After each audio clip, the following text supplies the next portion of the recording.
नाज़रीन, आज रेफरेंस दायर हो गया है सदर मुमलिक की जानिब से और जिसमें ये सवालात किए गए हैं कि 63 आइन के आर्टिकल 63A के हवाले से क्या किसी रुकने असम्बली को जिसके बारे में ये मालूम हो जाए कि वो पार्टी के खिलाफ वोट देगा, उसको वोट देने से पहले डिसीट किया जा सकता है, पार्टी की रुकनीत से मुअत्तल किया जा सकता है, और क्या ऐसे मेंबर का वोट अगर वो कास्ट करे तो मुस्तरद किया जा सकता है या नहीं। लेकिन उसके अलावा आज एक समाअत है सुप्रीम कोर्ट बार की पिटीशन की, जो हफ्ते के रोज़ जिसकी इब्तदाई समाअत हुई थी और आज सारी पार्टीज़ को नोटिस जारी हुए। 1 बजे उसकी समाअत होनी है और उसकी समाअत में पेश होने के लिए सियासी पार्टियों के वकला और नुमाइंदे सुप्रीम कोर्ट पहुंचना शुरू हो गए, जिन्होंने अपनी राय रेफरेंस के हवाले से भी दी है। और रेफरेंस के बारे में वो सब क्या कहते हैं, जानिए उनकी अपनी ज़बानी। 37 की वायलेशन में ना कॉल किया गया हो, ये for the first time in the history of Pakistan. एक मैं आपको बताने लगा हूँ कि जब ज़ियाउल हक दौर में जुनेजो साहब की असम्बली टूटी थी तो 90 डेज़ में इलेक्शन होने थे, तो सुप्रीम कोर्ट ने उस वक्त 1 टाइम एग्जेम्पशन दी थी। लेकिन ये नहीं हुआ आज तक। असम्बली टूटी में सुप्रीम कोर्ट ने 1 टाइम एग्जेम्पशन दे के उन्होंने कहा था ये भी आर्टिकल 254 की जो ये कह रहे हैं कि एम्बिग्विटी, इसलिए हम बतौर वकील समझते हैं कि आप एक जमहूरी प्रोसेस से गुजरो। हम we are neutral people, we being lawyers community, हम तो आइन और कानून की बालादस्ती के लिए। 63A के बारे में आपकी क्या राय है? क्या सुप्रीम कोर्ट 63A के बारे में बड़ा वाज़ेह सी बात है कि 63A ये जो उन्होंने पिटीशन फाइल किया ये मेंटेनेबल ही नहीं है, इसलिए कि एक ही 63A इतना सेल्फ एक्सप्लेनेटरी आर्टिकल है कि जिसमें आम कानून में नहीं, आप देखें कि आइन में राइट ऑफ अपील दिया गया है। उस राइट ऑफ अपील में पहले इलेक्शन कमीशन ने आर्डर पास करना है और इलेक्शन कमीशन जब आर्डर पास करेगा उसके बाद राइट ऑफ अपील है किसी भी अग्रीव पार्टी का, तो सुप्रीम कोर्ट वो उसको डिसाइड कर देगा। ये कहते हैं कि जिस मेंबर का पता चल जाए कि वो पार्टी छोड़ रहा है, लेकिन उससे पहले यही दुनिया के किसी बंदे को क्या किसी जुर्म के सरदर्द होने से पहले सजा दी जा सकती है? सर वो टीवी के ऊपर आके सारे कह चुके हैं कि जी हमने कुछ भी नहीं, किसी ने नहीं, पार्टी वो तो उनके जवाब से आएगा ना कि व्हाट दे हैव डन। ये नहीं हम कह सकते। I can not be spokesman of any MNA और एनी पॉलिटिकल पार्टी। वो आइन की खिलाफ वर्जी होगी, क्योंकि कोई वजूहात भी दी गई। जो 25 तारीख का नोटिफिकेशन इशू किया स्पीकर साहब ने, उसमें जो उन्होंने 2 वजूहात दी, एक तो कि 22 और 23 को OIC की कॉन्फ्रेंस है और दूसरा ये कि और कोई बिल्डिंग अवेलेबल नहीं है। मैं ये समझता हूँ ये एक बहाना है, एक फ्रेंडली ग्राउंड है, कॉन्स्टिट्यूशन की सबवर्जन है। अगर एक स्पेसिफाइड प्रोविजन होता है वो एक जनरल प्रोविजन के नीचे जो आर्टिकल 254 है उसका सहारा नहीं ले सकते, और ये सीधा सबवर्जन ऑफ कॉन्स्टिट्यूशन है। और आर्टिकल 6 के नीचे स्पीकर साहब इसके उन्होंने ये काम किया है, और मैं समझता हूँ आइंदा वक्त के अंदर इनके खिलाफ आर्टिकल 6 की कार्रवाई होनी चाहिए।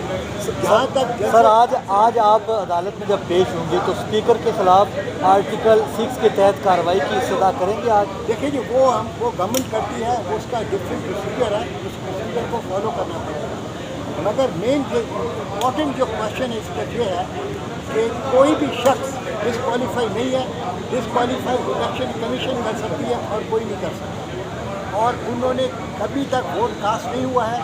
जब तक वोट कास्ट ना हो जाए आप किसी पर तोहमत नहीं लगा सकते कि इन्होंने पार्टी डिसिप्लिन को तोड़ा है। और किसी भी PTI के MNAs ने ये नहीं कहा कि हमने पार्टी को छोड़ा है। पार्टी को भी उन्होंने किसी के, मैंने कम से कम कोई मीडिया के अंदर ऐसा कोई बयान किसी का भी पढ़ा जिन्होंने कहा हमने पार्टी को छोड़ दिया। तो मैं समझता हूँ कि ये खाली हरबे हैं, ये मैलाफ्राइड इंटेंट है और एक कॉन्स्टिट्यूशनल प्रोसेस को डिरेल करने की कोशिश की जा रही है थ्रू पॉलिटिकल प्रोसेस।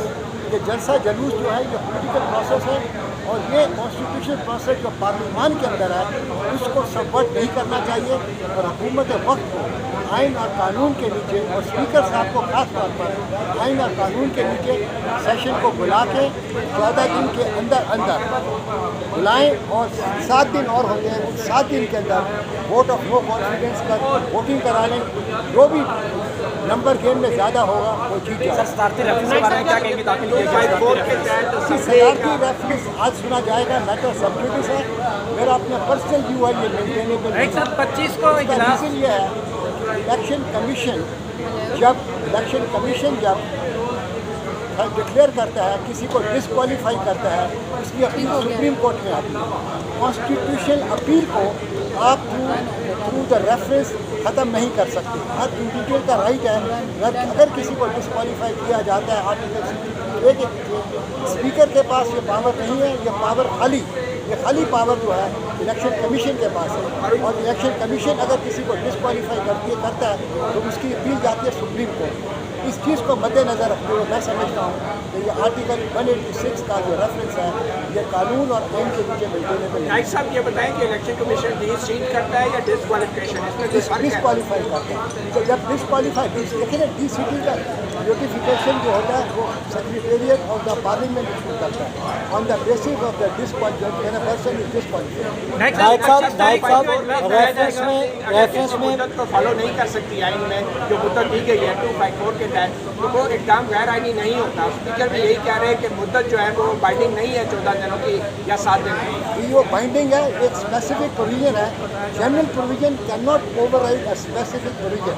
जो आर्टिकल 254 है वो तो अगर कोई काम ना हो तो उसका सहारा लिया जा सकता है।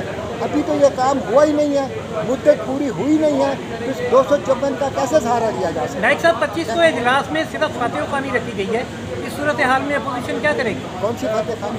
वो फातेह खानी के बाद इजलास मुलतवी कर दिया जाएगा।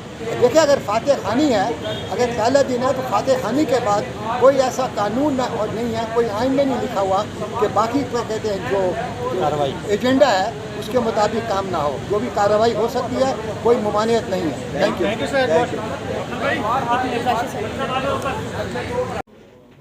तो नाज़रीन, आपने सुना कि दरख्वास्त गुजार एहसन बोन और पाकिस्तान पीपल्स पार्टी के वकील फ़ारूक एच नाइक दोनों के दोनों इस बात पे मुत्तफिक हैं कि नंबर 1 तो जो इजलास बुलाया गया है आइन के आर्टिकल 95 के बजाय 54 के तहत, वो उसमें आर्टिकल 95 की नफ़ी की गई है, क्योंकि जिस आर्टिकल के तहत इजलास बुलाया गया है वो जनरल प्रोविज़न है जिसके तहत असम्बली की कार्रवाई होती है, और ये एक स्पेसिफिक प्रोविज़न है, आर्टिकल है, और जनरल आर्टिकल जो है वो स्पेसिफिक आर्टिकल को ओवरराइड नहीं कर सकता। तो जब एक आर्टिकल 95 इन्वोक कर दिया गया था तो फिर उसी के मुताबिक कार्रवाई होना ज़रूरी थी। ऐसा ना करके स्पीकर कौमी असम्बली आर्टिकल 6 के जुर्म के मुर्तकब हुए हैं, लेकिन आर्टिकल 6 का इतलाक़ जो है वो किसी भी आम हालत में नहीं लगाया जा सकता। ये इसका एक सेट प्रोसीजर है, उसमें हुकूमत वज़ारत दाखिला को ये कहती है कि वो इस पर कार्रवाई करे। जब फिर वज़ारत दाखिला जो है काबीना की मंजूरी के बाद वज़ारत दाखिला एक अदालत कायम करती है और इसकी शिकायत तहरीर करके इस खुसूसी अदालत को भिजवाती है, जैसे कि जनरल रिटायर्ड परवेज़ मुशर्रफ के केस में हुआ था। तो उनका कहना यह है कि ये हुकूमत ने अगर ऐसा ना किया तो आने वाली आइंदा हुकूमत ये कार्रवाई करेगी। नाज़रीन, देखते हैं क्या बनता है और हालात किस रुख पे जाते हैं। जो भी सूरत हाल हुई उसकी अपडेट से आपको आगाह करेंगे। चैनल लाइक, सब्सक्राइब और शेयर करना ना भूलिएगा। देखते रहिए रोशन पाकिस्तान न्यूज़। अल्लाह हाफ़िज़।